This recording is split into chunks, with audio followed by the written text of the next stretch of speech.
बिस्मिल्लाहिर्रहमानिर्रहीम। नाज़रीन अस्सलाम वालेकुम। आज इस्लामाबाद के सर्द मौसम में हमारे पास अखबार में बड़ी गर्मा गर्म ख़बरें हैं जिस पे हम तबसरा करेंगे। हमारे साथ अस्कार अखबार के एडिटर सीनियर सहाफ़ी तज़ीन अख्तर साहब मौजूद हैं और हमारी दूसरी जानब बैठे हैं बिलाल डार साहब जो सीनियर सहाफ़ी हैं, तजियाकार हैं।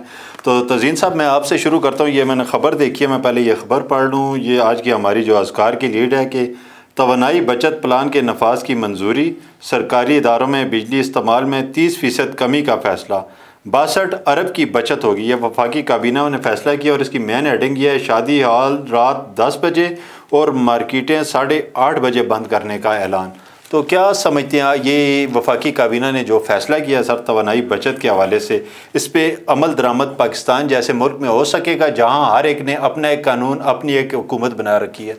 बिस्मिल्लाहिर्रहमानिर्रहीम। देखिए जी, ये वो काम हैं जो इनको अप्रैल ही में शुरू कर देने चाहिए थे जब ये आए थे, और अब तो 9 महीने होने को आए हैं। अभी भी ये जो इक़दाम कर रहे हैं, इससे 62 अरब की बचत होगी। आपका 5 अरब डॉलर, 5.8 अरब डॉलर आपके फॉरेन करेंसी रिजर्व रह गए हैं, और 27 अरब डॉलर सिर्फ तेल और एनर्जी प्रोडक्ट्स की इंपोर्ट पे आप खर्च करते हैं। ये गैप आप पूरा कर ही नहीं सकते। ये मैं तो समझता हूँ ये कॉस्मेटिक्स इक़दामात हैं। जैसे आपने देखा होगा कि हमारे अखबारों में कई बार हुआ कि कोई नया बंदा आया तो उसने खर्चे कम करने के लिए क्या कहा कि जी अखबार बंद कर दो, जी जो अखबार आ रहे हैं, और दफ्तर वालों की चाय बंद कर दो। ये वही चीज़ है। ये डिप्टी कमिश्नर, असिस्टेंट कमिश्नर, अफसरान, डिप्टी डायरेक्टर, उनके कमरों में जो हीटर चल रहे हैं ये तो वो बंद नहीं कर सकते। 30% कौन सी बचत करेंगे? ये सिर्फ आई वॉश में इसको समझता हूँ, इससे कोई फ़र्क पड़ने नहीं वाला। 2500 अरब तो इस वक्त आपका वो करंट अकाउंट डिफिसिट है मेरे भाई। ये 62 अरब से आप क्या कर लेंगे? उस डिफिसिट की वजह से आपके पिंडी इस्लामाबाद में पूरा दिन बिजली बंद हो रही है। इनको चाहिए कि इंपोर्ट बिल के ऊपर पर्टिकुलर काम करें। हमारे पास डॉलर कोई नहीं है, मार्केट में डॉलर ख़त्म है। दूसरा सर, इन्होंने कहा है कि मोटरसाइकिल, हम इलेक्ट्रिकल मोटरसाइकिल लेके आ रहे हैं, जिससे कह रहे हैं कि तकरीबन हमारे मोटरसाइकिल का जो फ्यूल है वो 3 अरब डॉलर सालाना का इस्तेमाल हो रहा है, उसमें भी बचत होगी। क्या समझते हैं इनके इक़दामात से हमें कुछ बचत की मज़ीद बढ़ सकते हैं? वो ना 9 मन तेल होगा, ना राधा नाचेगी। अच्छा। वो इलेक्ट्रिसिटी वाले ये एक पब्लिक परसेप्शन होता है। पब्लिक परसेप्शन ये इस वक्त तक अल्टरनेटिव एनर्जी के मतलब नहीं बना सके। ये जो शमसी सोलर है, जो पब्लिक परसेप्शन है कि बिजली आती है सिर्फ वापडा ये आइस्को के ज़रिए। पब्लिक परसेप्शन जो है वो मोटरसाइकिलों का बिजली से चलना, गाड़ियों का बिजली से चलना अभी तक नहीं बन सका। और फिर आप उनको लेके आएंगे तो पहले जो अरबों डॉलर लगे हुए हैं, लोगों ने भी लगाए हुए हैं, वो किधर जाएगी प्रोडक्ट्स?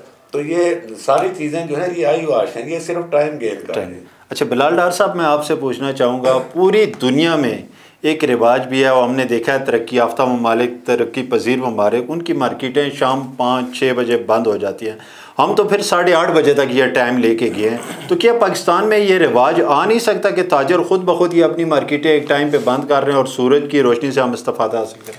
जी बिल्कुल। मैंने सेंट्रल एशिया, यूरोप, गल्फ़ और कुछ और इलाकों के में बहुत सारे कुछ मुल्कों की मैंने विज़िट किया है और इन चीज़ों को मैंने बड़े करीब से देखा। आप अपने पड़ोस में देखें, चीन में शाम को 5 बजे उनके यहाँ वो तमाम दुकानें बंद कर दी जाती हैं, चाहे कितना ही बड़ा कस्टमर खड़ा हो, कितना ही बड़े ऑर्डर क्यों ना हो। वो कहते हैं नहीं जी, हंस के कहते हैं नहीं जी आप मेहरबानी करें, कल आए, मैं आपको बहुत अच्छी और वैरायटी दिखाऊँगा, और वो दुकानें बंद कर देते हैं। ये कल्चर हमारे यहाँ असल में प्रॉब्लम ये है कि ये सारा जो कल्चर जिसकी आप बात कर रहे हैं ना, ये 2 चीज़ों से बनता है। एक तो ये सिर्फ इस चीज़ से बनता है कि जहाँ निज़ाम मुमलिकत आज़ाद हो और आज़ाद हुकूमतों ने इनकी तरजीहात हों कि हमने एक कौम बनानी है, एक सिविलाइज्ड कौम बनानी है, तो तब होता है। हम कौम बना सके, ना हम सिविलाइज्ड कौम बना सके।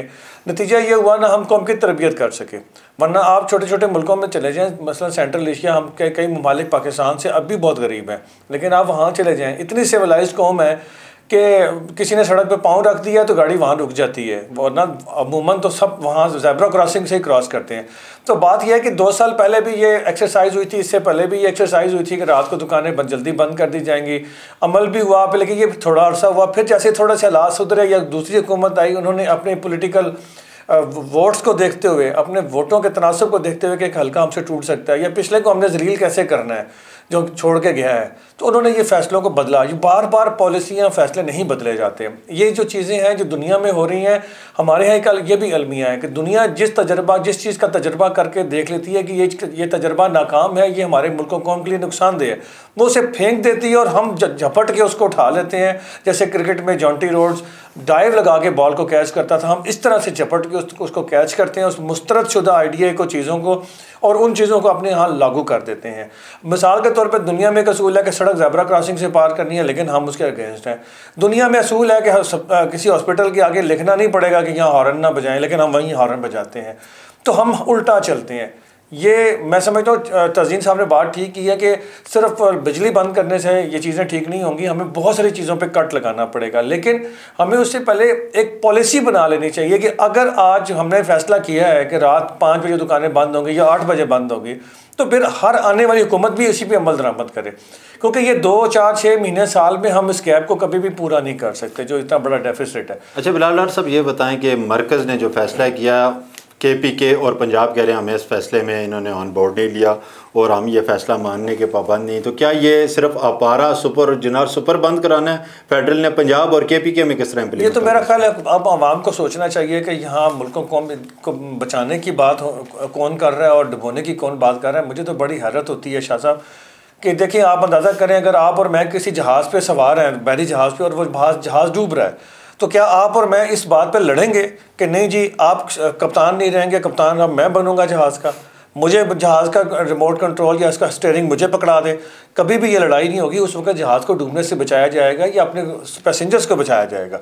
लेकिन बदकिस्मती ये है कि पाकिस्तान की पॉलिटिक्स के अंदर गुज़िश्ता कोई 6, 7, 8 सालों से इतनी ज़्यादा तलखी एक दफ़ा फिर आई है कि वो तलखी इन सियासी जमातों के कायदीन के ज़ाती मफादात अब उनके लिए ज़्यादा अफजल है। अवाम और मुल्क कौम की ये बात रात दिन करते हैं, तस्बीह झपते हैं, माला झपते हैं कि मुल्क कौम के लिए हम ये कुर्बानी देंगे, हम मुल्क कौम के लिए किसी को ये बर्दाश्त नहीं करेंगे, हम ये नहीं होने देंगे, हम मुल्क कौम का दिफा करेंगे। लेकिन हकीकत ये है कि ये फैसले जो हो रहे हैं ना, जो सूबों की लड़ाई हो रही है कि मैं ये मानता नहीं, वो फिर तो इसका मतलब है कि आप मुल्क बचाने के लिए तैयार नहीं हैं। इस वक्त तो होना ये चाहिए था शाह साहब कि जितने भी सियासी इख्तलाफात हैं उन्हें बालाए ताक रख के तमाम सियासी जमातों को, अगर वो मुल्क कौम के साथ हकीकत में मुखलिस हैं, तो एक टेबल पे सर जोड़ के बैठ जाते और अपने मुल्क को बचाने की कोशिश करते हैं। मैं ज़रा आपका 1 मिनट और ज़्यादा लेना चाहूँगा। आपको याद है जब जापान पे एटमी हमला हुआ और उससे पहले जापान सरेंडर करने को तैयार नहीं था, लेकिन जापानियों की हिस्ट्री रही है कि उन्होंने अपनी कौम अपनी पूरी हज़ारों साल तारीख में हमेशा जंगें लड़ी हैं, और जिस छोटे से मिशन में भी उनका कोई फौजी नाकाम हुआ, उसने अपनी तलवार से अपनी गर्दन खुद काटी कि उसने कहा मैं जिल्लत वाली ज़िंदगी नहीं जीऊँगा, मैं खुदकुशी कर लूँगा। और जब उन्होंने सरेंडर करने का वक्त आया तो उस वक्त भी जापान की फ़ौज में कुछ फ़ौजी ऐसे थे, जर्नैल थे, उन्होंने बगावत की थी और उनकी बगावत को कुचल दिया गया और उन्हें बिठा के कहा गया कि हमारे पास सरेंडर करने के अलावा कोई रास्ता नहीं दूसरा। उन्होंने कहा ठीक है, हम आपकी बात से मुत्तफिक हो गए हैं, लेकिन जब आप सरेंडर कर लेंगे और सारा मामला सेटल हो जाएगा, उसके बाद आप हमें नहीं रोकेंगे, हम खुदकुशी कर लेंगे। और उन्होंने कहा जी बेशक कर लें। उस सारे मरहले में जिन लोगों को इख्तलाफ भी था, हथियार डालने से इख्तलाफ भी था, उन सब ने अपनी पार्लियामेंट, अपने पॉलिटिशियंस के साथ, ब्यूरोक्रेसी के साथ मिल के बैठ के ये प्लान किया कि अब अपनी मुल्क कौम को बचाना कैसे, जो गलतियां की उनसे निकलना कैसे है। और आज आप देख लें, जापान दुनिया की तीसरी बड़ी इकॉनमी है, एक वक्त में पहले इकॉनमी थी। हम किधर जा रहे हैं? हम दुनिया से सबक सीखने के बजाय अपने मुल्क को खुद डुबो रहे हैं। मैं एक दूसरी खबर की तरफ जाता हूँ। तज़ीन साहब आपसे पूछेंगे कि इमरान खान साहब कह रहे हैं कि हमने वाइट पेपर जारी किया है और मौजूदा हुक्मरानों ने 50 साल में सबसे ज़्यादा महंगाई की।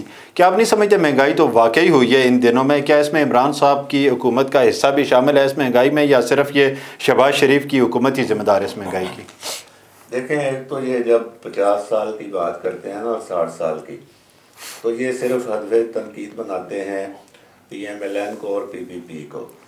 इमरान खान साहब ने आज तक जनरल मुशर्रफ के 9 साल उसमें शामिल नहीं किए, जनरल ज़ियाउल हक के 10 साल उसमें शामिल नहीं किए, अयूब खान साहब के 10 साल शामिल नहीं किए।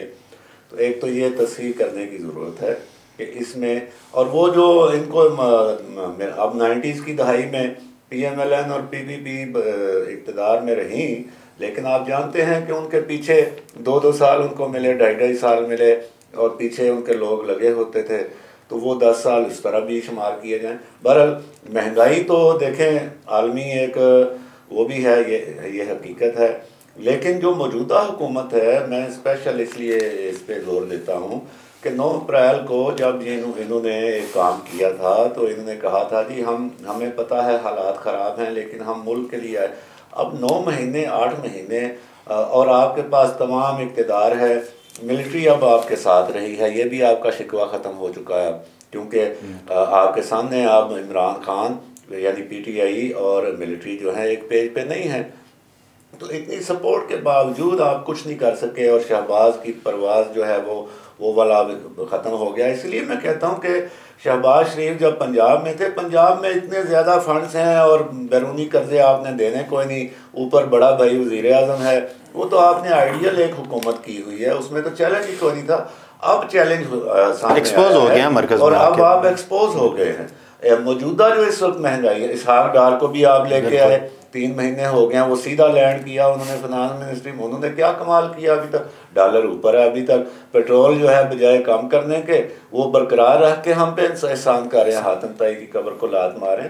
तो पाकिस्तान में जो महंगाई है, ये एक तो हमारा जो सियासी अदम इस्तेहकाम है, इसका भी अमल दखल है, फिर सैलाब का भी सैलाब भी इसमें एक फैक्टर है बिल्कुल। लेकिन बड़ी चीज़ जो है, बड़े ज़िम्मेदार वो मौजूदा हुकूमत है, ख़ास तौर पर वफाकी हुकूमत, जो डॉलर को और पेट्रोल को, क्योंकि महंगाई का ताल्लुक इन दोनों चीज़ों से बराह रास्त है, तो डॉलर और पेट्रोल सूबे भी ज़िम्मेदार हैं, उनका मजिस्ट्रेसी निज़ाम जो है वो काम करना चाहिए। लेकिन डॉलर और पेट्रोल जब तक नीचे नहीं आएगा, और डॉलर और पेट्रोल का ताल्लुक फेडरल गवर्नमेंट से है, और फेडरल गवर्नमेंट में इसहाक डार इसके मरकज़ी ज़िम्मेदार। आपने सर बड़ा अच्छा इसहाक डार साहब का नाम लिया। मैं बिलाल डार साहब से पूछूंगा कि जब तक इसहाक डार साहब नहीं आए थे, उनकी कहानियाँ किस्से हमें सुनाई जा रहे थे, मुझे तो ये ख़ौफ भी था कि दरसी किताबों में उनके तस्करे ना आ जाएं। तो इसहाक डार साहब जब से आए हैं, पाकिस्तान की मईशत मज़ीद गिर रही है और डॉलर बढ़ रहा है, इसकी वजूहत आप क्या देख रहे हैं? डार साहब को आप मुकम्मल नाकाम देख रहे हैं? देखिए, बात यह है कि इस नाकामी का कोई एक ज़िम्मेदार नहीं है। जैसे अख्तर तज़ीन साहब ने फरमाया है कि उन्होंने जो 3-4 फ़ौजी दौर गिनवाए हैं, जो कि हमारी तारीख़ का आधा सफ़र है, वो भी ज़िम्मेदार हैं। और अगर इसी तरह से देखा जाए जो मुल्क की मौजूदा सूरत हाल है, इसमें अगर आप KPK को देख लें, खाली 900 बिलियन 900 अरब से ज़्यादा के तो उन्होंने कर्ज़े इस दफ़ा लिए इन अपने 8 साल 9 साल दौर के अंदर। पिछले कई सालों से वो वहाँ पे गवर्नमेंट कर रहे हैं। इसी तरह देखिए, पूरे मुल्क की जो कानूनी बनती है ना, वो खाली एक वफाक बैठ के नहीं बनाता, उसमें पूरा मुल्क अपना अपना हिस्सा कंट्रीब्यूट करता है। और मुल्क में सबसे ज़्यादा ज़रूरी होता है अमन व अमान रहना, सियासी इस्तेहकाम रहना। हमारे यहाँ क्या है, अब देखें फॉर एग्ज़ाम्पल, बिजली रात को 8 बजे बंद होनी है, दुकानों की, होटलों की, मार्केटों की। एक अच्छा फ़ैसला है और एक सारी दुनिया का अपनाया हुआ और आज़मूदा फार्मूला है। लेकिन पंजाब गवर्नमेंट क्या कह रही है कि मैं इस फार्मूले को नहीं मानता। KPK गवर्नमेंट क्या कह रही है, मैं इस फार्मूले को नहीं मानता। तो नतीजा आपके सामने है कि जब सूबाई हुकूमतें आपके फ़ैसलों को ना माने और सिर्फ आपको नीचा दिखाने के लिए मुल्क को, कौम को आप दाव पे लगा रहे हैं। मैं समझता हूँ इस वक्त, मैंने जैसे पहले कहा कि इस वक्त सियासी जमातें, ख़ास तौर पे अपोजिशन जमातें, इमरान खान साहब, मैं उनका नाम लेके कह रहा हूँ, सबसे बड़े इस वक्त जो भी सूरत हाल पीछे होगी सो होगी, कौन जिम्मेदार था कौन नहीं था इसका फैसला हम बाद में कर लेंगे। लेकिन इस वक्त ज़रूरत इस चीज़ की थी कि इमरान खान साहब सियासी इस्तेकाम रहने देते, सड़कों पर ना निकलते, लोगों को ना सड़कों पर निकालते, हुकूमत का कारोबार चलने देते। देखिए, जिस मुल्क के अंदर वहाँ की अपोजिशन सड़कें ब्लॉक करके धरने दे के बैठी हो, उस मुल्क में कौन इन्वेस्टमेंट करने के लिए आएगा? उस मुल्क को कौन कर्जा देगा? जिस मुल्क के डूबने की नवीद आए रोज़ अपोजिशन लीडर इमरान खान साहब सुनाते हैं। और आपको याद होगा जब वो हुकूमत में आए थे तो उनका पहला बयान क्या था, मुझे तो एक ऐसा मुल्क मिला है जो अगले 2-4 महीनों में डिफ़ॉल्ट करने वाला है। वो यहाँ से चीन जाते हैं, वहाँ जाके कहते हैं जी पिछले महीनों ने लूट मार की और हमारा मुल्क डिफ़ॉल्ट करने वाला है। वहाँ से निकले मलेशिया गए, उन्होंने वहाँ भी कहा जी हमारा मुल्क डिफ़ॉल्ट करने वाला है। वो दुनिया में जहाँ गए डिफ़ॉल्ट की बात करने रहे, साथ पैसे भी मांगते रहे और कहते रहे जी का इन्वेस्टमेंट करें। जो मुल्क डूब रहा है उसके अंदर कौन इन्वेस्टमेंट? लेकिन डॉक्टर साहब आप ये देखें ना कि इमरान खान साहब का आप कसूर सिर्फ गर्दान रहे, ये भी देखें कि हुकूमत की तरफ से इमरान खान साहब के साथ मुज़ाकरात के लिए कितनी संजीदा कोशिश की गई। वफाकी वज़ीर सुबह उठते हैं, तोपों का रुख वो बनी गाला की तरफ मोड़ देते हैं। हुकूमत को तो बड़े ठहराव का, संजीदगी का मुजाहरा करना चाहिए। इमरान खान साहब ने ये बता दें, शाह साहब आपका सवाल अच्छा है, लेकिन आप ये मुझे बता दें इमरान खान साहब ने मुज़ाकरात करने के हवाले से कितनी संजीदगी का मुजाहरा किया? जब भी वो मुज़ाकरात की पहले तो वो उनकी वो तो अपोजिशन में है, उन्होंने एहतजाज करना है। उन्होंने देखिए वो बिल्कुल आपका ठीक है, अपोजिशन का काम है एहतजाज करना, लेकिन कानून दायरे के अंदर रह के कोई मुल्की मफाद देख के, लेकिन चले फिर भी अगर वो नहीं देख रहे, आपको वो कौन सा मरला है कि जब इमरान खान साहब एहतजाज करने निकले और हुकूमत ने उन्हें मुज़ाकरात की दावत नहीं दी, उनका आगे से क्या जवाब था? मैं इन चोरों के साथ नहीं बैठता, ये डाकू हैं, चोर हैं, लुटेरे हैं, फलाने हैं, मैं इनके साथ नहीं बैठूंगा। फिर वो एक स्टेज पे अगर आके मानने भी तो उन्होंने कहा जी मैं नहीं बैठूंगा, मेरी बी टीम सी टीम जाके इनसे मुज़ाकरात करेगी। यानी आपने पहले ही मुज़ाकरात को रद्द कर दिया। पहले आप अपने रवैया ठीक करें। मुज़ाकरात तब होते हैं जब दोनों मुज़ाकरात पे आमादा हो, पार्लियामेंट में आए, और पार्लियामेंट में आए। पार्लियामेंट एक मुकद्दस जगह है और सबसे अच्छी जगह है कि जो किसी की जागीर नहीं है, ये इस मुल्क कौम की चीज़ है। वहाँ बैठे पार्लियामेंट के अंदर, और खुदा के लिए मैं आपको जापानीज की मिसाल दे रहा था वर्ल्ड वार के बाद जब एटम बम हिरोशिमा नागासाकी पे गिरा, तो आखिर में जब सारे सरेंडर करने से पहले उन्होंने जो फार्मूला बनाना था अमेरिका के साथ मुआहदा करने के लिए, उसके लिए उन्होंने अपने आप को पार्लियामेंट के अंदर बंद किया और ऐलान किया, स्टाफ को कहा कि जब तक हम अंदर से दरवाजे नहीं खोलेंगे, कोई दरवाज़ा खोलने या तोड़ने की कोशिश ना करें। हम तभी बाहर निकलेंगे जब हम एक चीज़ पर मुत्तफिक होंगे कि ये हमारा ड्राफ्ट होगा मुआहदे का अमेरिका के साथ, जिसमें हमारे मुल्क को आगे दिफा होगा। तो आपको मैं ये बताता चलूँ, लुकमान शाह साहब कई हफ्ते वो पार्लियामेंट के अंदर बंद रहे, वहीं सोते थे, वहीं खाते थे, वहीं आराम भी करते थे और वहीं डिबेट करते थे। और एक एक शिक पे उन्होंने कही कि रोज़ डिबेट करने के बाद वो फार्मूला बना के दिया, जिसके बाद आज का जापान देखें और उस वक्त का जापान देखें। क्यों नहीं आप अपने रवैये बदलते हैं? इमरान खान साहब से मैं तो आपके प्रोग्राम के तवज्जुह से, रोज़नामा अस्कार के तवज्जुह से ये अपील करूँगा, खुदा के वास्ते इस मुल्क कौम पर रहम करें, अपनी अना को एक साइड पर रखें, कुर्बान करें, एक साइड के लिए मेहरबानी फरमाएं। ये खुदा ना खासा मुल्क डिफ़ॉल्ट हुआ या डूब गया तो आपका भी कुछ नहीं बनेगा, आपको कुछ नहीं बचेगा। अच्छा सर, एक और ख़बर है सामने, इस पर मैं मुख्तसर तबसरा आप दोनों हज़रात का चाहूँगा। पब्लिक अकाउंट्स कमेटी ने हुकूमत को बैरूनी ममालिक जायदादें, पाकिस्तानी जायदादें बेचने से रोक दिया। क्या नूर आलम खान साहब की बात गवर्नमेंट मानेगी सर? जो बात सही है वो माननी चाहिए, चाहे नूर आलम खान हो या कोई इमरान खान हो या कोई तज़ीन अख्तर हो या लुकमान शाह हो या बिलाल डार हो। यही तो हमारा असल मसला है। अब रोज़वेल्ट की बातें आपके सामने हैं सारी, उसके ऊपर इतना हंगामा और शोर मच रहा था और वाकई वहाँ पे कुछ ना कुछ हुआ है, वो बंद है। और वहाँ से भी जो सहाफ़ी रिपोर्ट कर रहे हैं वो बता रहे हैं कि यहाँ पे कुछ नई इंतज़ामिया आ रही है और ये अब पाकिस्तान, क्योंकि परचम उतार लिया गया वहाँ से, ठीक है, इतनी बड़ी जायदाद थी पाकिस्तान की। अब पता नहीं फ्रंटमैन कौन बना है, ख़रीदार कौन बना है, पीछे असल ख़रीदार कौन है, और अरबों डॉलर की वो प्रॉपर्टी करोड़ों डॉलर में किसने ख़रीदी है। अब ये अभी चल रहा था सिलसिला कि दूसरी खबर आ गई कि आपके एयरपोर्ट जो हैं वो दिए जा रहे हैं गैर मुल्की कंपनी को प्राइवेटाइज करके। अब उसके बाद ये अब नूर आलम खान की खबर आप बता रहे हैं पब्लिक अकाउंट्स कमेटी की कि जो पाकिस्तान की जायदादें हैं वो ना बेची जाएं। तो बात मेरे भाई वही है, जब आप डिफ़ॉल्ट के किनारे पे हैं और मैंने आपको बताया 27 अरब डॉलर तो सालाना आपको सिर्फ ये पेट्रोलियम डीजल के लिए और बिजली के लिए चाहिए, प्रोडक्ट्स के लिए 5 अरब, आप 5.8 को हम ग्रेस मार्क्स दे के 6 अरब डॉलर कर लेते हैं, फिर क्या कर लेंगे आप? आपके पास तो मतलब कि मार्जिन ही ख़त्म हो चुका है ना। एक होता है 18-19 का फ़र्क हो गया, चलो 18-20 का हो गया, 17-20 का हो गया। ये तो फ़र्क जो है ये तो 50% से भी ज़्यादा है, बल्कि आपके पास 5 पैसे हैं और खर्चना आपने रुपया है, ये कैसे आप चला सकते हैं? तो इन्होंने बेचनी है मेरे भाई। रोज़वेल्ट बिक गया, ये और भी बेचेंगे चीज़ें, एयरपोर्ट भी बेचेंगे, मेट्रोज़ भी बेचेंगे, मोटरवेज़ भी बेचेंगे। इसके बगैर जो असल बात समझने की है, ये मुल्क में जो कारोबारी हालात हैं और जो एक्सपोर्ट्स का वॉल्यूम बढ़ाने के ऊपर तो काम ही नहीं कर रहे। ये तो पेट्रोल महंगा करके मेरी जेब से पैसे ले, इजी रेवेन्यू है, इजी रेवेन्यू यहाँ पे हम पाकिस्तान में हमेशा हर हुकूमत का मतमय नज़र रहा है। पेट्रोल महंगा कर दो, इजी रेवेन्यू अगले दिन ही आ जाता है, वो अपने लल्ले तल्ले निकाल लिए। एक्सपोर्ट्स बढ़ाने के लिए, इंपोर्ट्स घटाने के लिए होमवर्क करना पड़ेगा, अफसरों को काम करना पड़ेगा, काम जो है वो जवान की मौत है। तो मैं समझता हूँ ये नूर आलम खान नियाज़ साहब ने बस निशानदेही की है, और इसकी निशानदेही हम भी और आप भी अरसा दराज से कर रहे हैं, लेकिन उनके कानों पे जून ना पहले रेंगी है और ना आइंदा रेंगेगी। और जिन लोगों ने इनके ऊपर एहसास करना है वो भी चाहते हैं कि पैसे आएँ, वो चाहे कहीं से भी आएँ, हमें हमारी पेंशनें मिलें, हमें हमारे मराहत मिलें, मुल्क जो है वो जाए बेशक भाड़ में।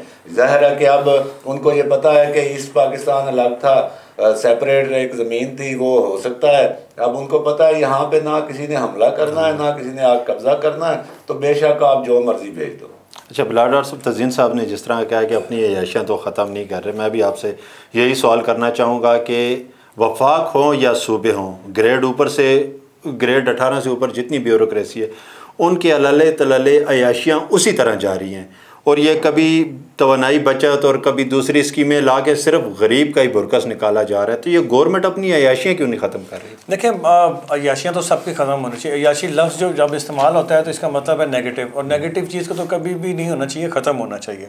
इस हवाले से सवाल भी हुए, वज़ीर ख़जाना से भी सवाल हुआ, मुफ्ती इस्माइल साहब जब जिन्होंने टेक ओवर किया था जब नया, उस वक्त भी उनकी एक प्रेस कॉन्फ्रेंस में जर्नलिस्ट ने ये सवाल किया था, तो उनका आगे से जो दलील थी, उन्होंने कहा था कि देखें, ये पूरी हुकूमत जो जिस निज़ाम से चलती है वो 40-50 अरब रुपया है।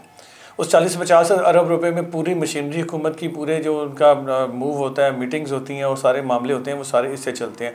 इस 40-50 अरब रुपए से हम इसमें से कट लगा के भी कितना कट कर लेंगे तो 10-20 अरब रुपये, 30 अरब रुपये बच जाएगा, उससे हमारा मसला हल नहीं होगा। तो ज़रूरत ये देखिए इस चीज़ की है कि हमें थोड़ा हर जगह से कम करना होगा। असल बात यह है कि कैसर बंगाली साहब जो कि माहिर मईशत हैं, और वो पाकिस्तान का बल्कि दुनिया में एक जाना पहचाना नाम है, वो बहुत बड़े एक्सपर्ट हैं दुनिया में जो माने जाते हैं। और मुख्तलिफ़ हुकूमतों ने, इमरान खान साहब की हुकूमत ने, नवाज शरीफ की हुकूमत ने, पीपल्स पार्टी की हुकूमत ने, इवन मुशर्रफ साहब की हुकूमत ने उनसे इस्तेफ़ादा किया है। उनका इस हवाले से ये सूरत हाल है, ये जो बिल है या जो डेफिसिट है उसको कम करने का या कंट्रोल करने का जो फार्मूला उन्होंने दिया है वो बड़ा सिंपल सा है, और मेरा ख्याल है इसके अलावा हमारे पास कोई दूसरा ऑप्शन नहीं है बचने के लिए। उन्होंने सीधी सीधी बात की थी कि डिफेंस के अंदर 2 तरह का बजट होता है, एक कॉम्बैट, एक नॉन कॉम्बैट बजट। तो उन्होंने इस चीज़ पर जोर दिया था कि नॉन कॉम्बैट बजट को ख़त्म करें, और इतना बड़ा नॉन कॉम्बैट बजट है कि अगर वो उसको कट लगा दी जाए तो हमारा ये जो जगह जगह से कुर्बानियाँ मांग रहे हैं तो ये ज़रूरत भी नहीं पड़ेगी और बहुत सारी चीज़ें ठीक हो जाएंगी। लेकिन मसला ये है इस मुल्क में अब इन चीज़ों पे अमल दरामद कौन करवाए, किसी की ज़रूरत नहीं है ये करवा सकें। तो बहर कैफ अगर वो नहीं है तो हमें कुछ ना कुछ तो करना है, हाथ पे हाथ रख के तो नहीं बैठना।